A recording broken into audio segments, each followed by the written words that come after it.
Now this tarantula is in pieces. It didn't survive its shipping very well. And, god damn, it's so big. I just can't believe this. This is very likely going to be an effort in futility. Yeah.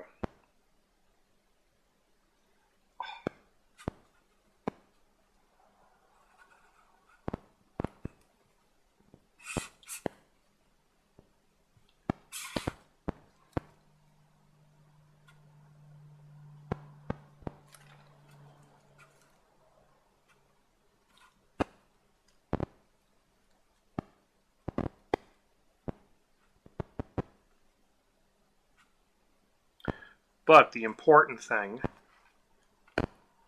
is that this is 100% complete. It is not missing any parts.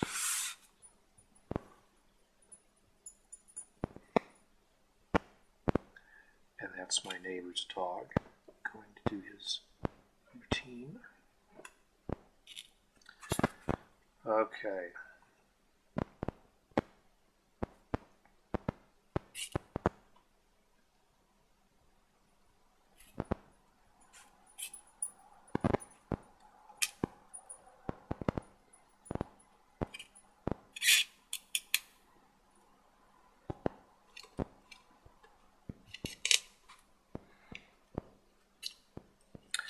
Incredibly, this doesn't smell that bad. One would think that a dead tarantula of this magnitude would be pretty foul smelling. This is Theraphosa blondi. This is the largest known species of tarantula on Earth.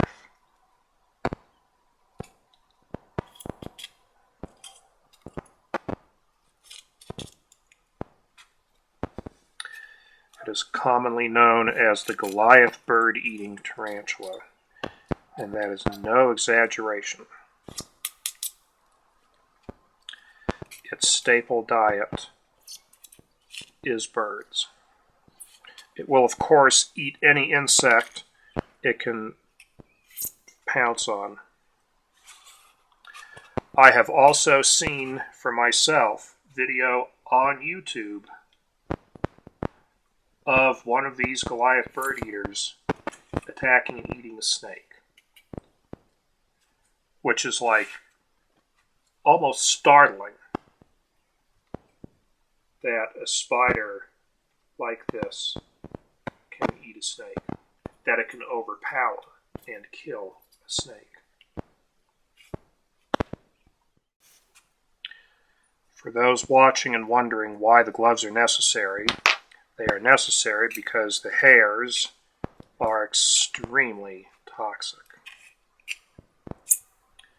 And I learned the hard way years ago, spreading one of these things out in a different species. But still, after 15 minutes, my fingertips were tingling after touching the hairs. And that's when I realized I would be very remiss if I did not address that. And I take the pains to set it like this, with the legs as far as they will go, because this is the only way to accurately measure the leg span. And incredibly, this has come together a lot quicker than I anticipated, and with much less difficulty. Because tarantulas are notoriously fragile when they are dried.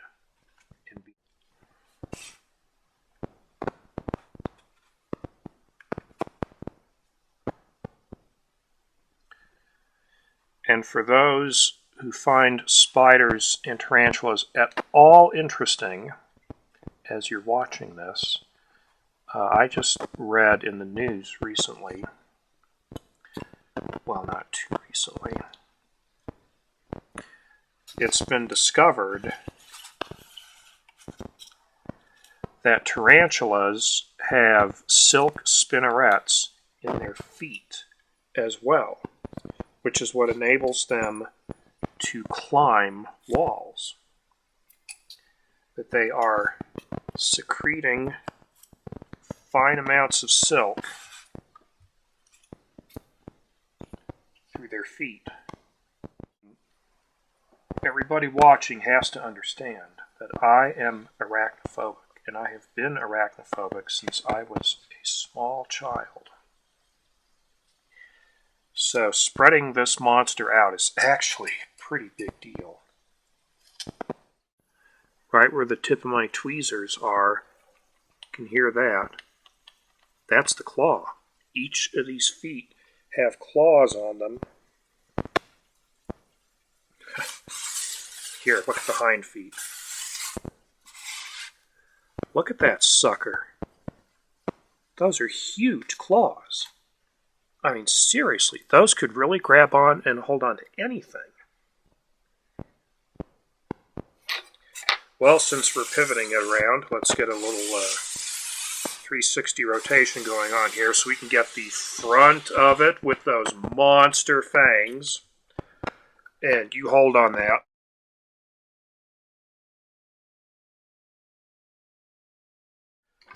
Okay, well, let's get some glue going here. This is BioQuip Insect Repair Adhesive, and this is like really good stuff. And I've used it for 99% of my insect repairs.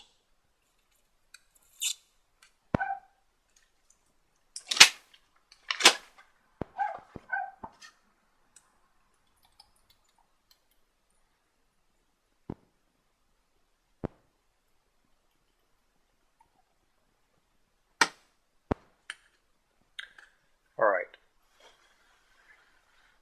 Not the best smelling stuff, but it gets the job done.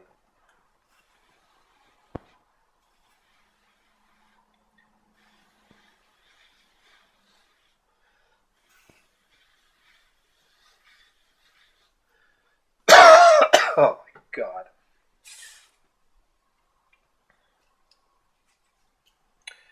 Blowing on it is actually really helpful. It thickens it very quickly. Otherwise, without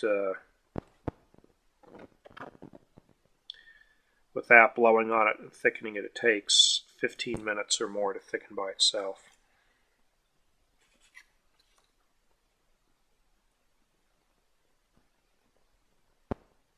So it's far better to have an imperfect or damaged specimen of something really special than to have none at all.